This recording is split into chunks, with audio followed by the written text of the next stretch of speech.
What is up, you guys? In today's episode, I want to walk you through why most woodworking businesses fail and what to do to prevent it from happening to you. Let's dive in.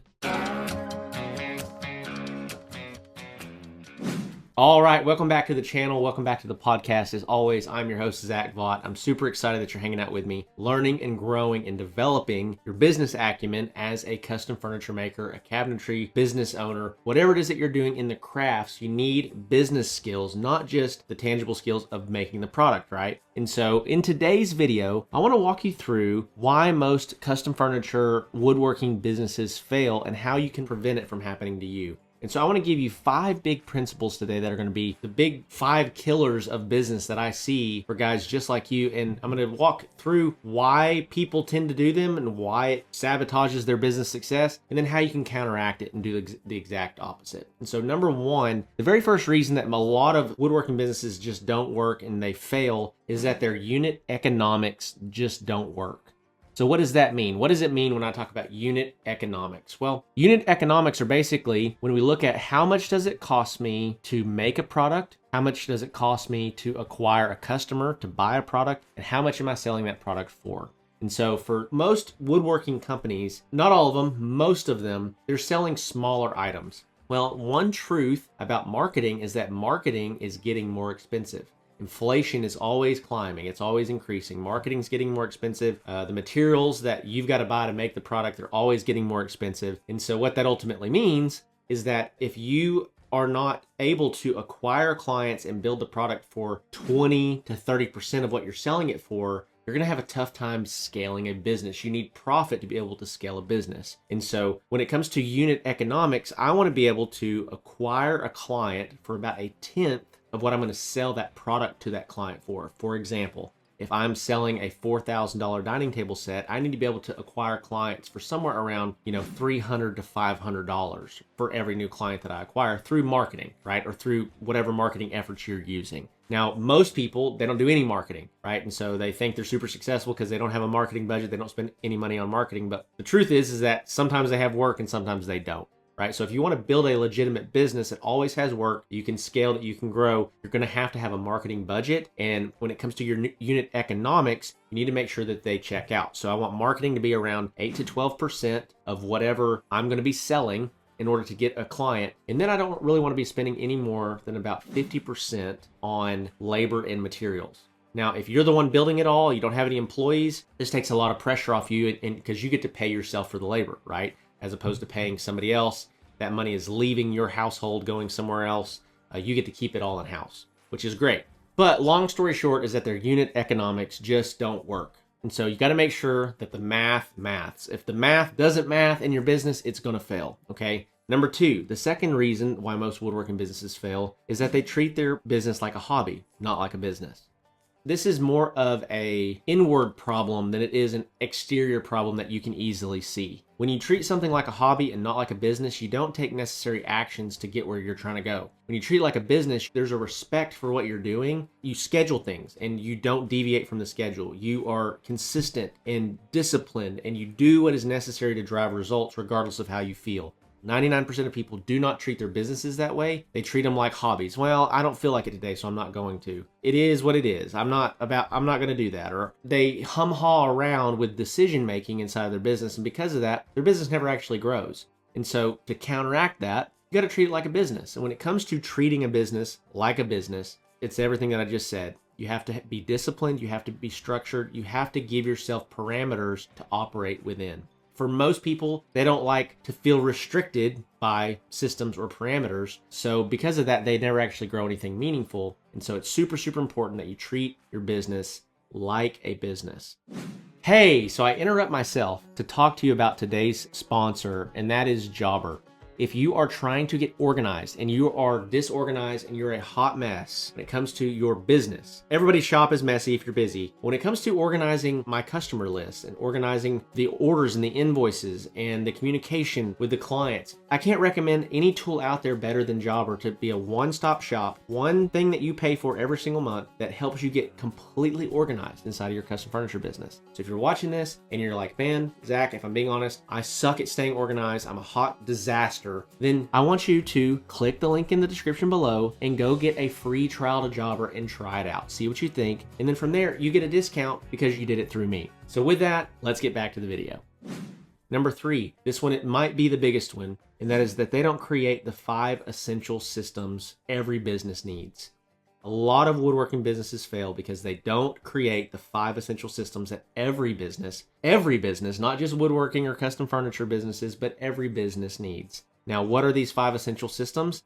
Here they are. Number 1 is lead generation. How am I going to generate leads for the business? Okay, I need a system that's going to do this repeatedly. Number 2 is lead nurture. How am I going to take people that are hearing about me and my brand for the very first time and make sure that they hear about me 10 times over the next 2 months by the time that they're ready to make a purchase decision, right? That's nurturing our leads that we get. Number 3 is a sales process and a sales system. How do I optimize the process from getting leads, converting them into revenue, into sales? It's super, super important that these 3 things work together really, really well. Number 4 is fulfillment. I need systems around delivering the product to the customer. If I can't fulfill on my promises that I'm making, I'm not going to be in business long. So if I give lead times, I need to try to hit my lead times. If I am scaling and growing, I need to be able to handle that growth internally. I need to be able to hire employees, get better tools, move into a commercial space, whatever that might look like for you based on where you are.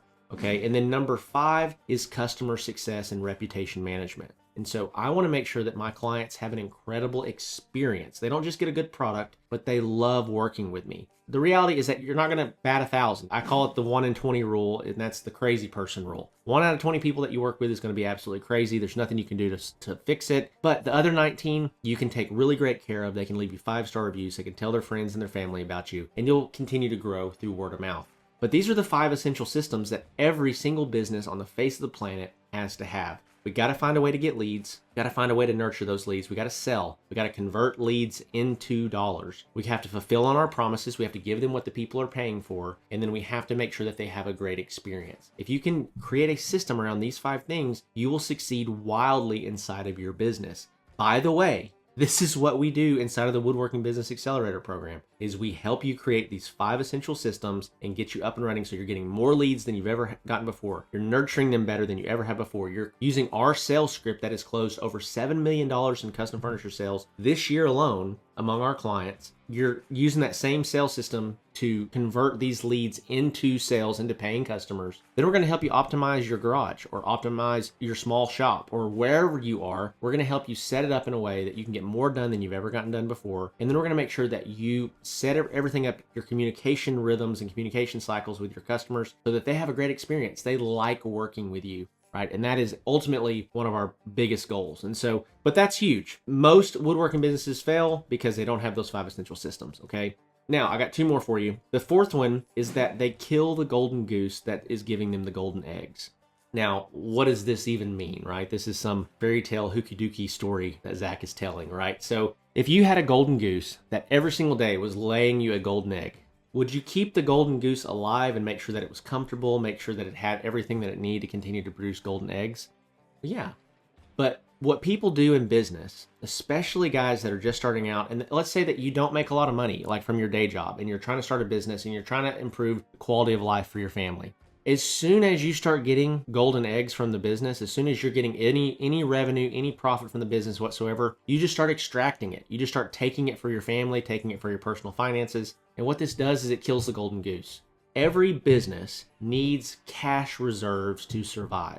Every business needs money. That's like rule number 1. Don't run out of money in business. And what happens is, and I was the exact same way, so I'm not casting any judgment on you if you're watching this. But let's say you're just getting by with your day job. You're not making very much money. You guys aren't saving any money, aren't investing any money. You're not paying off debt. You're in a tight spot financially. Well, as soon as you have any success inside of your woodworking business, you start snatching all the extra profit out of it and paying off debt or getting caught up on bills or whatever that might be. And the reality is that you have a pie that's this big and you're pulling all of the pie out and eating it every single time. As opposed to reinvesting into the business, growing the pie to where you have a extra large Marie Callender deep dish apple pie, and then giving yourself a slice out of it and feeding yourself more. And this is one of the biggest things that if I could encourage you to maybe shift your mindset on, it's to reinvest in your business. Reinvest in your business with your time, your energy, but also your financial resources. If your business has more resources to work with, you're going to be able to scale it to something much more substantial, much faster than if you're extracting all the resources every single month from the business and it's just sitting there barely scraping by, right? So don't kill the golden goose. Make sure the golden goose is comfortable, has everything that it needs to continue to spit out golden eggs, and can give you even bigger and better eggs, if that makes sense. The last reason here why most woodworkers fail and woodworking businesses fail is that the owners choose to pay their ignorance tax with time instead of money. Right now, inside of your business, there are things that you don't understand, and that is keeping you from getting where you're trying to go. And so the only difference between you and the guy that's doing 50 grand a month is not that he was born with some specialized set of skills that you don't have and that you could never have. He just learned something along the way that you haven't learned yet, right? He just figured something out that you haven't figured out yet. The difference between where you are and where you want to be is not a hard work problem. Typically, it's just an information or knowledge problem. There's something that unlocks when you start thinking different about your problems. You start thinking different about the growth of your business. We all have ignorance tax. This is what we pay for not knowing how to get where we're trying to go. For example, I know may sound kind of funny, but it costs us $1 million a year to not know how to make $1 million a year, right? That is the ignorance tax that we're paying. If I knew how to make $1 million a year, I would be making $1 million a year every single year, right? But I don't know how to make $1 million a year. So I'm losing $1 million in potential income every single year by not knowing. And same for you. And that's your ignorance tax. And you have two ways to pay it: time or money. And so you can either go down the path of, well, I'll eventually figure this out. And by the way, this is what I had to do. I had to eventually figure it out because I didn't have anybody there as a guide. I didn't have anybody there to kind of walk me through, you need to do this, and you need to do this, and you need to do this. And then you're going to get here, and then you're going to have this problem, and then this is what you need to do to solve that problem. I didn't have anybody to really guide me on my journey. So I just had to it took me 5 or 6 years to get my business to around $75,000 a month, right? Had I had the ability to invest in something that would have accelerated the rate of my earning potential, would have accelerated the growth of my business, would have taken me where I was trying to go way, way, way faster, I could have been making way more money way sooner. Well, you might say, well, Zach, I don't want to spend a bunch of money on courses or information or material or anything. That just seems wasteful. Well, here's a great way to think about it, right? So there are people out there right now that are spending $100,000 a year to go get a liberal arts degree that they're going to get out of college, and they're going to maybe get a job paying $30,000 to $50,000 a year. And they've got, $200,000 in debt from some high name college to go get this degree to get out and get a job that doesn't pay jack diddly squat. You can pay $500 a month, $1,000 a month, $2,000 a month for a short period of time and learn a skill set that completely revolutionizes your earning potential. 5X's or 10X's your earning potential with online coaching, with online media, with not just me, but other guys out there that are doing the same thing that I'm doing, right? There's guys out there that are teaching specialized knowledge around specific things. And as soon as you learn it, your growth just skyrockets. And so you've got to decide, do I want to pay this ignorance tax with time or do I want to pay it with money? And if you make it the commitment, I just want to pay it with time, it's going to take me, 5 years, whatever, you can do that. But the only non-renewable resource that you have is time. Time is the only thing that you don't get back. When today is over, it's gone. Money, however, is a renewable resource. You can actually spend money accelerating your rate of growth and your earning potential, and you'll be making way more, way sooner, and you can backfill whatever that costs you to learn that or to grow and have a much bigger pie to eat from as a whole by doing that. With that being said, the Woodworking Business Accelerator program is designed to help you from killing your business. It's designed to help you make sure that your unit economics work, that you have the systems to treat it like a proper business, that you have the 5 essential systems: lead gen, lead nurture, sales, fulfillment, customer success, that we constantly communicate with you about your cash flow, reinvesting back into the business. And then instead of paying your ignorance tax with a bunch of time, paying it with a little bit of an investment financially and getting where you're trying to go way, way, way sooner. So if that is you, you're ready to take the next step, click the link in my description below, fill out an application for the Woodworking Business Accelerator program. I would love to connect with you and see if that can be of benefit to you. So with that being said, love and appreciate you guys, and I'll see you in the next one.